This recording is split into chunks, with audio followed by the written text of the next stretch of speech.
We complement each other because she always probably was looking for somebody to protect her. And I really just wanted somebody to heal me. When I found Ryan, it was so amazing. And he was telling his story and I felt peace already. And I'm like, I'm okay with this. There's something special about you. And I remember the first time you told me, hey, I don't have a lot of emotion, feelings. And I'm like, oh yeah, you do. We find our own success. And if you're looking to somebody else for success, well, good luck or whatever, because you're not going to have that action that we always talk about.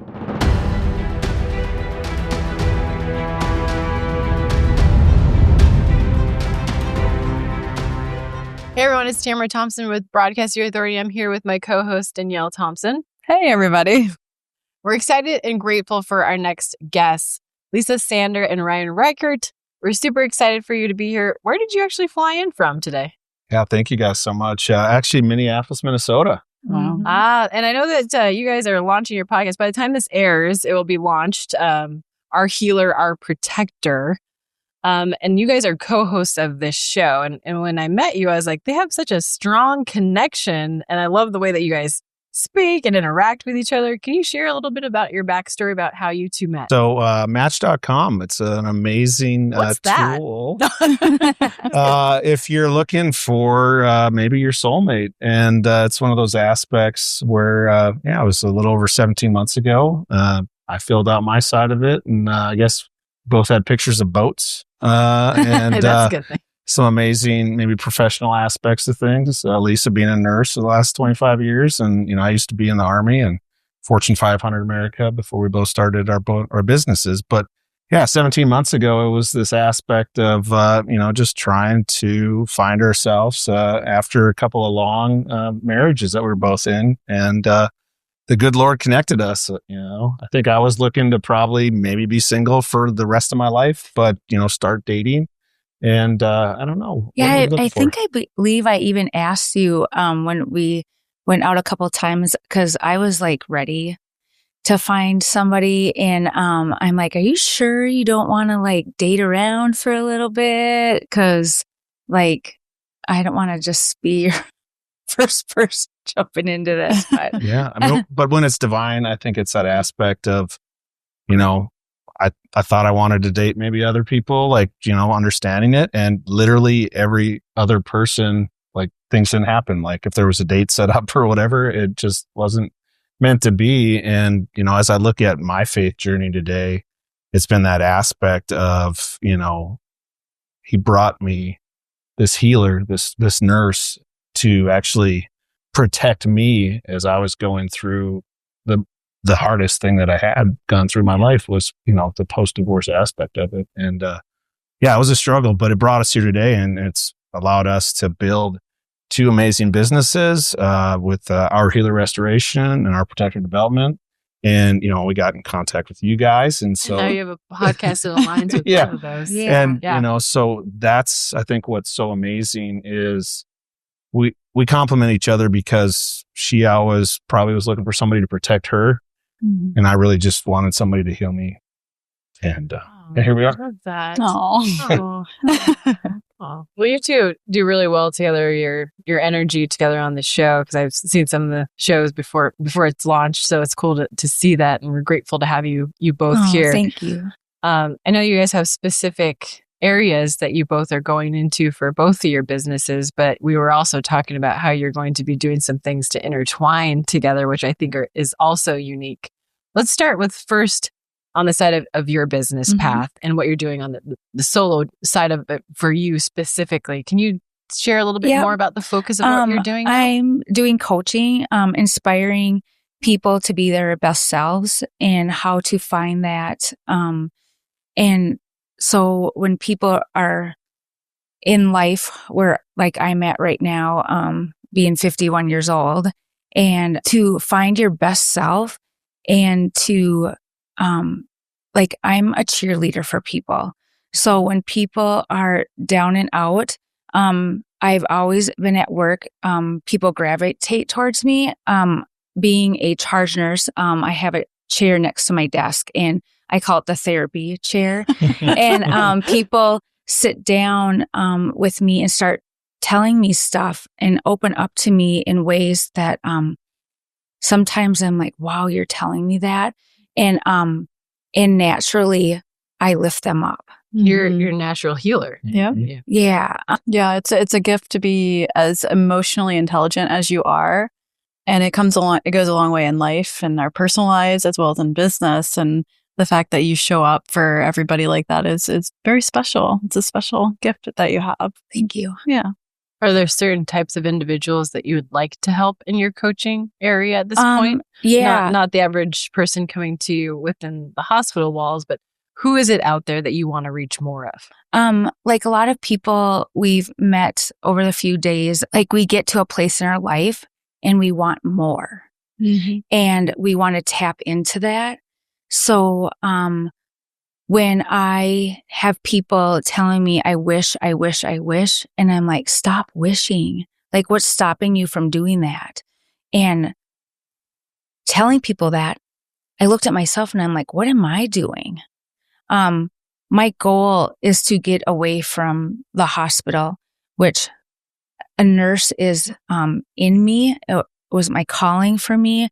Sometimes in another life, I feel like I should have been a pastor, but my calling is being, I can do that in being a nurse. Do you see yourself working with business owners, entrepreneurs? Oh, I would love to do with a group of people. Right now I'm doing one-on-one coaching, but I would like to do with a group because I can inspire a team. So you want to go into more like group coaching and stuff like that? Because I know that you stepped into the speaker circuit too and become a motivational more speaker at this point. I know you're stepping into more of like the coaching space. You've been coaching people, life coaching certain individuals. Is there a certain demographic there you're wanting to speak more to? Yes. Divorced men and women. Men and women. Yes. Yeah. No, I think that's perfect. I mean, because I just look at myself as a divorced man and everyone's always going to be like, Ryan, you're an airborne ranger, you're 4-time combat veteran, 23 years of service, retired lieutenant colonel, like all these things. Like how, do you have this vulnerability and this heart inside of you that is broken, right? And it's like, well, because I love someone for a quarter of a century and that loss, that grief, I can't imagine what it's like to lose a child, but it's this aspect of like, what pain point do you come across? And there's so many of us out there suffering. And when you finally do heal, to have that strength, and now I have, my heart back, it's put back together. And it's this aspect then of like where, whatever it may be, if Lisa's able to talk to, men or women, when she does. She's already doing it. She's already doing it. That's the aspect of it, right? Yeah, it's like, I guess it's the perspective of like how you play that off. If we were to fast forward when we're planning, retreats out in the future, possibly next summer and so forth. I think it's going to be super powerful. Right. So if you're talking to divorced individuals and you've also been through that experience yourself, so you can speak to them very well on that path. Because you're doing things with speaking and life coaching and then bringing these retreats together, but you also have your path as well. Right. Can you share a little bit more on that side? Yeah, for me, it goes more towards the aspect of like, it's individual healing, but in a group setting as well. But like I focus more, so I'm a recovering alcoholic and prescription drug addict. And it's this side of, also with PTSD, it's basically 100% aspect for veterans, like, between addiction, we're either going to kill ourselves through drugs or alcohol, or we're going to kill ourselves. It's 100% like if you have PTSD. And so like working with Bravo Zulu House, the first all sober house in Minnesota for the entire nation. I can't believe it. But focusing that perspective, there's only 13 beds there. So, for me individually looking at helping those veterans out there across the board in a group setting though, because from a one-on-one standpoint, it doesn't really work. It's this thing where we can help each other, but you really have it in this collaboration, just like when we were on teams and units in the past. And this goes outside of like veterans, we have, policemen, firefighters, men and women, just this aspect that I happen to be a man. And like, that makes it my little foxhole. And so you're surrounded by all these women right now. I know, but it's cool because like, that's the PowerPoint of it. Like where you have just like, broadcast your authority, it's like, obviously the generic aspect of it. We don't need to put a gender on it or anything. Yeah, no, exactly. That's that aspect of it. So to me, when I think about, the first book, God Only Knows When the Devil Comes for You, Second Chance at Life, we all have somewhere in our lives where, we're looking for that second chance. Yeah. And it might be, we didn't make the baseball team, going into whatever year. And, we want that second chance. And we pick up, think of my daughter, Lauren. She was a swimmer. Mm-hmm. And she ended up, coming to Minnesota, an extremely competitive school. We call it the University of Wayzata because it's like 4,000 kids. Like I went to a high school with like 60 kids. So she had a pivot, right? And she sailed. So I think of the same thing all the time. Your second chance, it doesn't have to be that you go through maybe a divorce or, you lose a spouse and become widowed or whatever that looks like. I mean, for us, that fits being divorced. Mm-hmm. But, for me, my second chance this time around is like, becoming sober and working on that serenity. I did the same thing. Yeah. Got a little bit more time on it. You do. You do. Keep it going. Yeah. Well, 1,000%. And it's that aspect of, living one day at a time, but having that ability to have that true second chance now. And like, just not being willing to, lose the momentum that you have or you gain. Well, and you have so much momentum going on. I mean, after like speaking that the sobriety part of it, I'm sure you got clear, clean, all these things. I know after I sobered up, I would just like, boom, I had this addiction towards alcohol. And then, that addictive personality went into being more addicted towards something like business. Right. And so I don't call it really addiction now, but I just love business. But, it was something that I kind of latched onto. Yeah. I was like, what is it that lights me up that I'm like, I want to go see this stuff. And I see that in you, though. You're so driven right now. You're doing different things. I know you're on a summit coming up and there's some incredible people on there. I believe Emily Ford's on there. Yeah. There's a lot of people that you're doing collaborations with too. And you launched your book. And I believe you have some other books coming up as well. Right. So you're doing like a series. So I basically went from being addicted to prescription drugs and alcohol to now reading, writing, and trying to collaborate with many and spending time with this amazing woman. Right, exactly. Well, that's a part of it. Like, we're partners in crime here. And the crime is like, we get to live the life that we always dreamed of. Yeah. This whole week we've been working, right? Like, it's some long days, but it's amazing to be, it's like, this has been a vacation. And I'm it has felt like a vacation. And that's the aspect of it as you continue to evolve the business, the relationship, the networking and the friendships and all that creates. Those connections you're making through these different experiences are just going to continuously open up doors for you guys on both of your paths and then also your path together. Yep. And so I'm really excited about the retreat aspect on there. Actually have some ideas for you guys. We'll have another separate conversation on that. But I'd love to connect you with some other individuals that could also share their success with couples retreats, even on the divorced side with the people attending. I think that'd be good for you guys. Want to let people know that divorce is really hard. It's also okay to get a divorce. I am the first one out of a bunch of grandchildren. I'm the oldest of 13, and I'm the second one to get a divorce, but I'm the oldest. And I'm the first one to go to college. I put a lot of expectations on me, and I want to inspire others. So it was really hard for me to be okay to get a divorce at first. And I just want people to know it's okay to get a divorce. I'm a Christian. I believe in God. I've I gave everything to my marriage. I have amazing parents. When you grow up in a family that has had difficulties and you see your parents at different ways at different ages. When I sat down to, I think the biggest fear of all of us is telling people that we're going to get a divorce. And I just want to say thank you to my dad, because I sat down and told my mom and dad, and the first thing my mom said was, yeah, it's okay. You got to live your life. And I said, Dad, I would never get a divorce. And he goes, baby girl, it's okay to get a divorce. And then I knew I was okay and I was on solid ground. And these are the types of things and the stories that you're going to share with other people at these retreats too. You're going to make them feel incredible and feel comfortable with that. So it's good to share these stories. Yeah. I mean, I think that's the aspect of it is you walk through what got you through whatever it may be. I can tell you for days what it looked like the last 525 days of being sober. Mm-hmm. And in that, the divorce, losing your job, the kids not talking to you, like all these aspects, right? And what does it take, that ability to, meditate, to, find yoga, like to, that mindfulness and that spirituality that was like breathed back into you, and then be able to do it together with somebody who like really gets you. And I think it's that aspect of like anything with another human being where they just like you said, like, it'll be okay. And for having somebody else to like just tell you it'll be okay. And, it's just like here today, it's like, we don't really know what we're going to talk about, right? But it's going to be okay. And this is a safe space. And that's the same for, building the retreats out, when you work one-on-one with your clients, when I work, with different groups, for me, it's that aspect of letting everybody know this is a safe space and, you're okay with it. And these are the tools that have at least gotten some of us through this. So it should work for you too. Of course.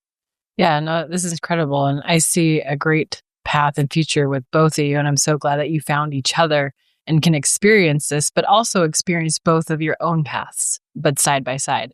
And that's what's incredible. I think also like with all of your experiences, like divorce and alcoholism and drug addiction, you build some level of resilience that benefits you in business.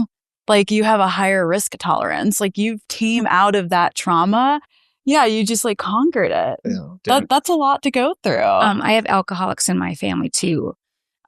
So when I met Ryan, I called my one of my best friends and I'm like, April. So I met Ryan and he's just starting on his journey of going to AA and he just stopped drinking. And she goes, is something wrong with him going to AA? Like, wouldn't you want him to go to AA? There's a rule of the thumb that they teach us, when you go to AA, they're like, you should not date the first year of sobriety. Yes. So it's one of the things that's kind of put out there as I myself didn't jump into it, but I was dealing with other things with the law. I wasn't like looking for somebody. You find him online. But yeah, that was it. But that's what they say. No, that's the aspect of it. I'll tell everybody that under the sun, like, when response, anyways, and not to go down the anonymous part here, but the aspect of it is like, don't follow, do as I say, not as I do. And that's kind of been my whole life or whatever. But that's the aspect of it is we find our own success. And if you're looking to somebody else for success, well, good luck or whatever, because you're not going to have that action that we always talk about. And so I know it's where we move forward. And I like to call it failing forward because, as Lisa was just talking about divorce, looking at it. Just learning. Yeah. Well, we're both looking at it. Tripping over some rocks, falling in the pond. You're like, get back up, get out of the pond. You're just learning. Yeah. And it's like, it's okay to fail, because the cool thing is you just get a do-over, and you keep getting back up again. And it just makes you stronger. Yeah. That's all it is. Yeah. And there is a second chance. When I found Ryan, it was so amazing. And he was telling me a story and I felt peace already. And I'm like, I'm okay with this. There's something special about you. And I remember the first time you told me, hey, I don't have a lot of emotion, feelings. And I'm like, oh yeah, you do. You pulled that out of me. I felt it the first time I met him. I was like, he's a super sensitive, kind guy. I trust me. That was my tagline. Like someone would take a jab at you, and like, I'd be like, you got to have, feelings to hurt them kind of thing. And now I don't say that anymore. Like I have tons of feelings. Like, oh, well, it's because you pulled it out. I'm glad that you're like, have that. You're not like hiding behind these walls or anything like that. So I'm grateful to know both of you. I'm grateful to be able to work with you guys on your podcast too. And so we'll be able to share more of that information about the episode. Can you share with our audience how people can connect with you? Yeah. Yes. You can get a hold of us through Our Healer, Our Protector, Lisa Sander 21, and Ryan T. Reichert on any of the social media platforms. Awesome. Well, I'm super grateful for both of you being on this show today. I'm sure there'll be a part 2 at some point coming up because we're going to share all the other successes and kind of the recap after the retreats and stuff like that. So thank you both for joining us today. Give us a like, give us a share, give us a comment. If this resonates with you, definitely follow Lisa and Ryan, and we'll see you in the next episode.